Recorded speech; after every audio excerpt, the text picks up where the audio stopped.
O que você faria se viesse em segundo lugar na sua categoria ou mesmo no geral, numa corrida, e o corredor à sua frente parasse, por engano, antes da linha de chegada, pensando que a prova havia terminado? Você o avisaria ou aproveitaria para vencer? Não responda tão rápido, porque essa pergunta parece simples, mas ela revela muito sobre o esporte e sobre nós mesmos.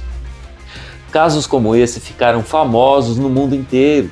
Mas até que ponto eles representam o esporte? Casos assim realmente aconteceram. Em 2012, numa prova de cross-country na Espanha, o queniano Abel Mutai, medalha de bronze nos 3.000 metros com obstáculos nos Jogos Olímpicos de Londres, cometeu um erro. Pensando que já havia cruzado a linha de chegada, ele parou antes do final da prova. Logo atrás vinha o espanhol Iván Fernández Anaya. Bastava ultrapassá-lo e vencer. Mas em vez disso, Anaya fez outra escolha.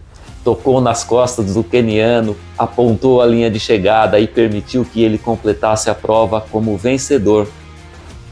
As imagens se multiplicaram por todas as mídias e correram o mundo. Milhões de pessoas se emocionaram e o episódio passou a ser citado como um dos maiores exemplos de fair play da história do esporte. E eu concordo, foi um gesto bonito.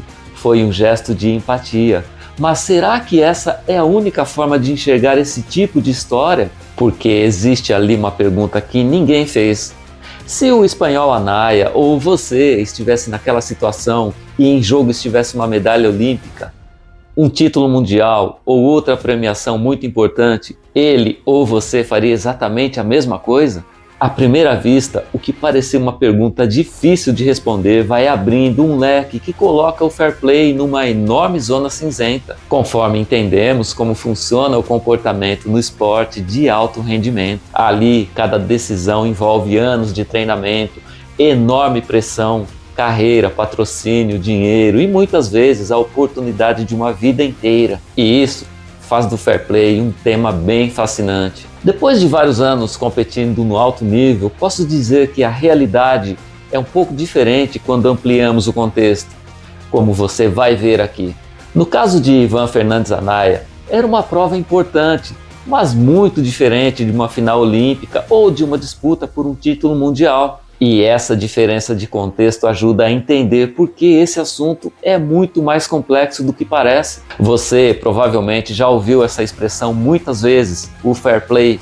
Traduzindo ao pé da letra, significa jogo limpo. O conceito nasceu junto com os Jogos Olímpicos da Era Moderna, idealizado pelo barão Pierre de Coubertin em 1896. Mais do que vencer, a proposta era competir de forma honesta, respeitando as regras, os adversários e o próprio esporte. Ao longo do tempo, o fair play passou a representar muito mais do que simplesmente obedecer ao regulamento. Ele passou a simbolizar valores como respeito, integridade, honestidade e espírito esportivo. Só que existe um detalhe importante.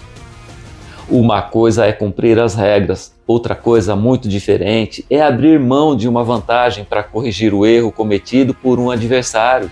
E é exatamente aí que essa conversa começa a ficar interessante. Quando alguém fala de fair play, é quase certo que apareça um vídeo como aquele que acabamos de ver, onde o espanhol Iván Fernández Anaya poderia ter vencido a corrida, mas preferiu avisar Abel Mutai de que a linha de chegada estava ali, alguns metros adiante.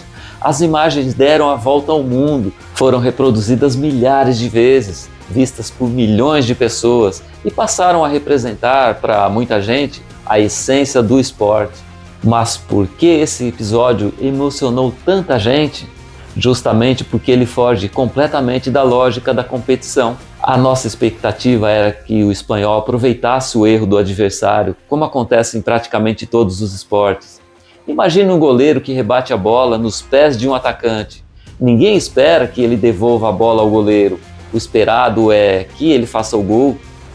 Naquela corrida aconteceu exatamente o contrário, e foi essa quebra de expectativa que transformou a surpresa em admiração. É o tipo de atitude que desperta um sentimento muito bonito, e por isso é que esse vídeo continua sendo lembrado tantos anos depois. Mas segue uma questão que quase nunca aparece quando essa história é contada. Será que esse comportamento representa a realidade sempre e em todos os níveis do esporte competitivo?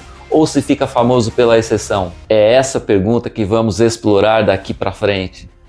Embora Ivan Fernandes Anaya fosse um excelente corredor, aquela prova estava bem distante de um ambiente de uma final olímpica ou de um campeonato mundial.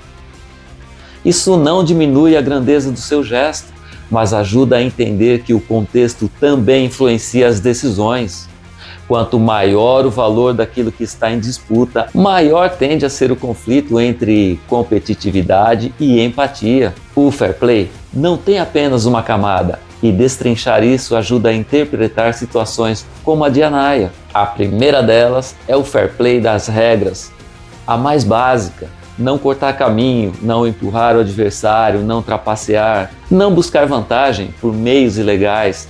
Na verdade, sem isso nem existe competição justa. Depois vem o fair play do respeito: cumprimentar o adversário, aceitar a derrota, reconhecer o mérito de quem venceu, ter uma postura digna antes, durante e depois da prova. Esse comportamento é muito mais comum do que imaginamos. Existe ainda o fair play da empatia. É quando um atleta decide ajudar outro, mesmo sem ser obrigado pelas regras. E foi isso exatamente que vimos no caso de Ivan Fernandes. Ele poderia simplesmente continuar correndo, mas escolheu agir de outra maneira. E finalmente chegamos ao quarto nível, talvez o mais difícil de todos: o fair play da renúncia. Aquele que exige abrir mão de uma enorme vantagem conquistada dentro das regras. Em agosto de 1991, durante o Campeonato Mundial de Atletismo em Tóquio, aconteceu um episódio pouco conhecido, mas muito bonito. Na prova dos 50 km da marcha atlética, os então soviéticos Alexander Potashov e Andrei Perlov abriram mão de disputar a vitória para cruzarem juntos a linha de chegada, a ponto da classificação ser definida no photo finish. Esse é um dos momentos mais bonitos da história da modalidade. Os dois sabiam que a então União Soviética estava prestes a deixar de existir. Aquela chegada simbolizava muito mais do que uma vitória. Era quase uma despedida, e cada qual representaria um país diferente. Mais do que dividir aquele momento, eles quiseram mostrar que a amizade e a união permaneciam acima das mudanças políticas. Foi um gesto mútuo de empatia baseado no companheirismo de muitos anos desses atletas. No mesmo campeonato mundial aconteceu outra situação curiosa.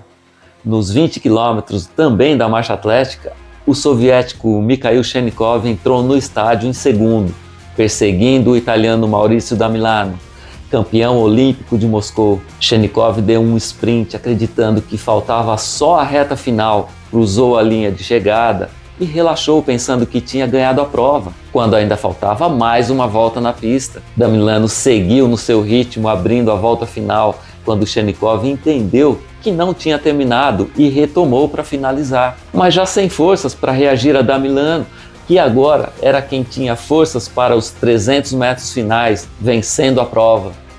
Perceba que o italiano não teve o mesmo grau de empatia do espanhol, que parou e ainda possibilitou a vitória ao queniano, mas também não infringiu nenhuma regra ao continuar até a sua vitória, que representava um título mundial e a diferença de $20 mil entre as colocações. Existe um exemplo muito interessante aqui no Brasil. Na São Silvestre de 2019, o ugandense Jacob Kiplimo entrou na reta final com segurança da vitória nas mãos. Manteve o ritmo até a linha de chegada, só que atrás dele vinha num sprint o queniano Kibiwott Kandi, que fez o que qualquer atleta faria numa disputa desse nível. Continuou correndo muito forte e conseguiu ultrapassar o adversário praticamente sobre a linha. Venceu a prova, quebrou o recorde da São Silvestre e ainda recebeu uma premiação significativamente maior pela vitória. Nenhum dos dois fez algo errado. Kiplimo se descuidou e Kendi apenas aproveitou uma oportunidade criada pelo próprio adversário. Esse caso em São Paulo, assim como o caso em Tóquio, nos levam a uma reflexão interessante. Quanto maior tende a ser o valor daquilo que está em disputa, mais raros se tornam os gestos de abrir mão de uma vantagem conquistada dentro das regras.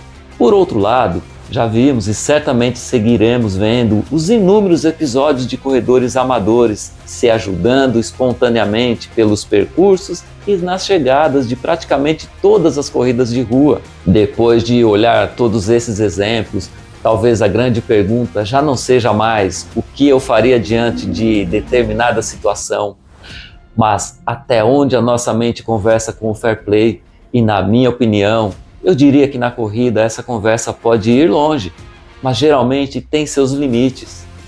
O fair play na corrida começa com a obrigação de cumprir as regras, passa pelo respeito ao adversário, pode chegar à empatia e, em situações muito especiais, poderá, quem sabe, até levar alguém a abrir mão de uma vitória. Mas sobre esse último nível, não há evidências e de tão extremo ele chega a ser inimaginável.